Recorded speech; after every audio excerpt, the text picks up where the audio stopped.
بانی chairman P T I Imran Khan صاحب کی طرف سے ریٹ دائر کی تھی. میں نے 2 ریٹس تھی ان کی طرف سے، اور جس میں 2 ایشوز ہم نے اٹھائے تھے. ایک ایشو جو بنیادی اہمیت کا تھا وہ یہ تھا کہ خان صاحب کو لگ بھگ 8 مہینے ہو گئے ہیں جیل میں، تو ہماری کوئی بھی ملاقات، وکلاء کی کوئی بھی ملاقات ان سے بغیر جو ان کے 2 فرشتے، ایک ہمارے ساتھ بیٹھا ہوتا ہے، ایک خان صاحب کی طرف بیٹھا ہوتا ہے، وہ ہماری تمام کنورسیشن سنتے ہیں.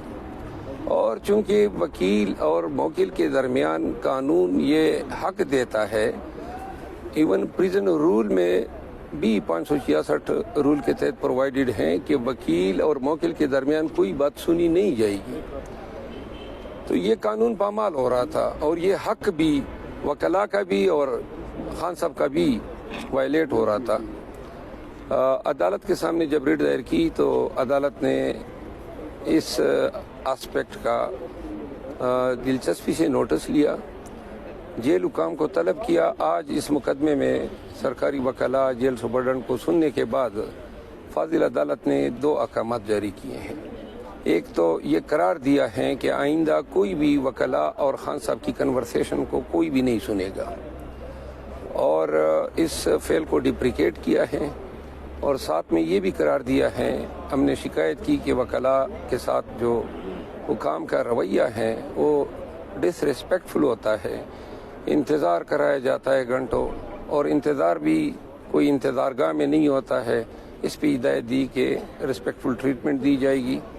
دوسرا جو اہم مسئلہ تھا وہ یہ تھا کہ جو الیکشن ہونے کے بعد پارٹی کے کچھ عمائدین خان صاحب سے ملنا چاہتے ہیں، اور خان صاحب کا حق ہے، جیل حکام نے یہ موقف اٹھایا کہ صرف ہفتے میں 2 ملاقاتیں ہو سکتی ہے.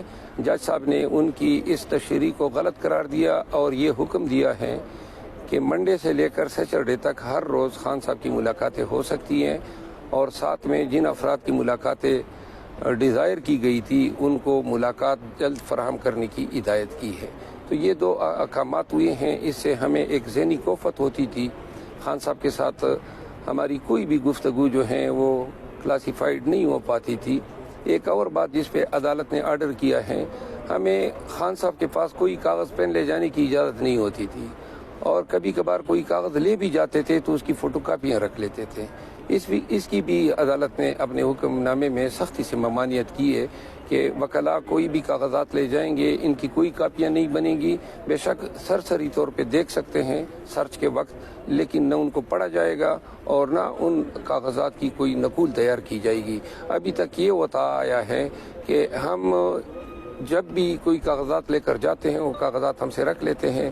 الیکشن کے ایام میں ہمیں بڑی تکلیف ہوتی تھی، کیونکہ جن حلقوں کے امیدواروں کے نام ہمیں یاد ہی نہیں رہتے تھے اور بہت سارا کام ہوتا تھا، تو وہ سارے نقول پہلے سے سکین کر لیتے تھے.